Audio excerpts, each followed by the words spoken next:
Hello again. Welcome back to my channel for what is a very interesting composition, and I hope you enjoy it. What is happening in this position, would you say? Just take a good look at it. The black king can't move and the knight is pinned, and there are a couple of white pieces en prise, this bishop and the rook. There is no problem at all.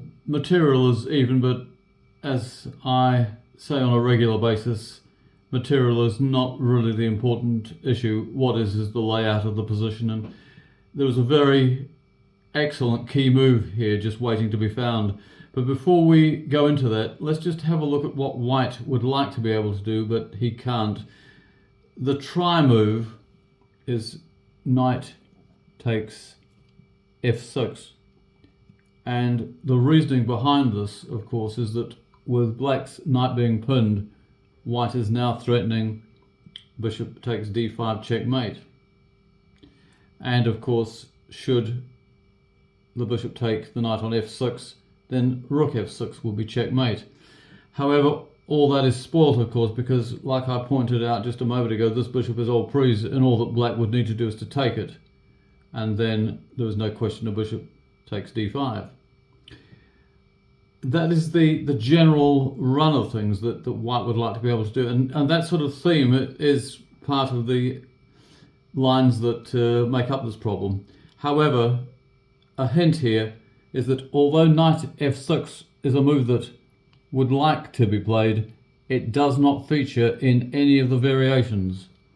So that's worth keeping in mind. So just take a good look at it and see if you can figure out what else there is here. What we're wanting to do, this is what I've dubbed a DDD composition, meaning to say the first two Ds relate to white, which is deflect. We're wanting to deflect black's pieces away from where they need to be, and so we derail him. And the final D is black's delaying tactic. He can try and make this problem last as long as he can. Well, in fact, it is a mate in 3. It cannot go beyond 3 moves. That's the most that it can go. But there are shorter ones. Now, there are 4 main lines here. The key move, congrats to anyone who's seen it, is b takes c7. And immediately what we're threatening is to take that bishop and promote to a knight, and that will be checkmate. Just to prove it, take there, and that would be checkmate, as I'm sure you'll agree. So that is really what white is threatening. No two ways about it. So what does black do here? What choices does he have?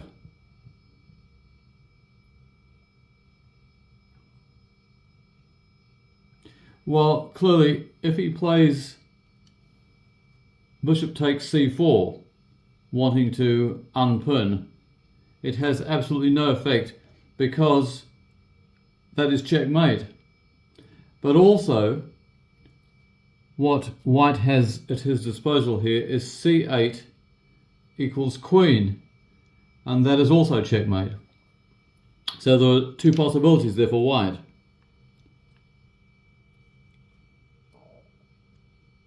What else is there?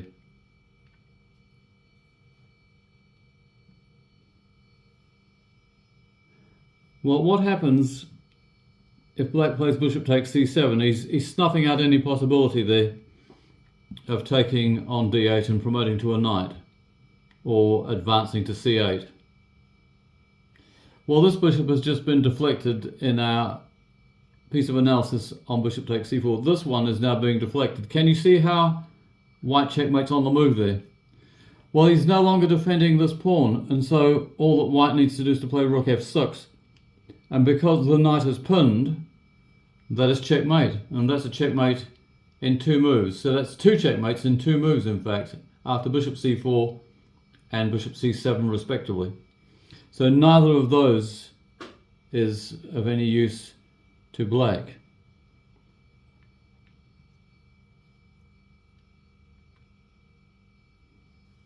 So what else does black have? Well, this is an interesting move here, bishop e7. So how do we approach this one? Well, what we do here to secure the mate in 3 moves is to take like that.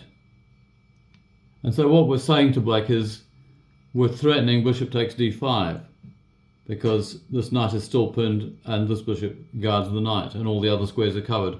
So how does he defend against that?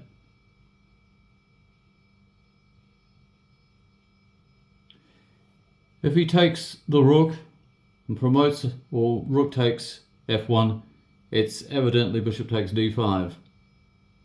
No problem. So what he does is he takes here to stop bishop takes d5. So you have to be a bit careful here. Don't think that rook takes f6 is checkmate, because of course now the knight is no longer pinned and it would be knight takes f6. So how do we achieve our objective here? Well, I demonstrated in an earlier variation that white had a choice. Well, this time he just has the one, of course, and that is checkmate with the queen on c8. Everything is covered. So there's one more variation. Let's have a look at that.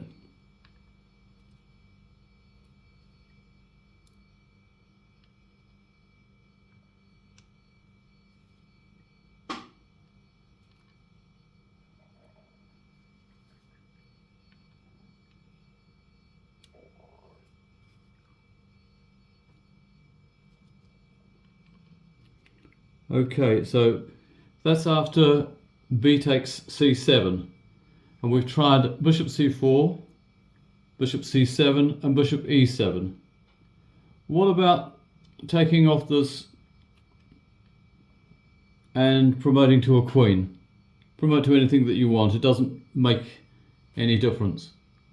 So how do we deal with this? Can you see the follow-up to that? Well, there's nothing to stop white taking here and promoting to a knight. Check. Now, of course, what's different in this line is that with the rook gone from f1, white is no longer controlling f5. And so, black has a flight square. So how does white finish this game on the next move? Can you see it? Don't make the mistake of bringing the knight around here. Check. Because of course it can take with the king now no longer on e6, the knight's not pinned. Bring it this way.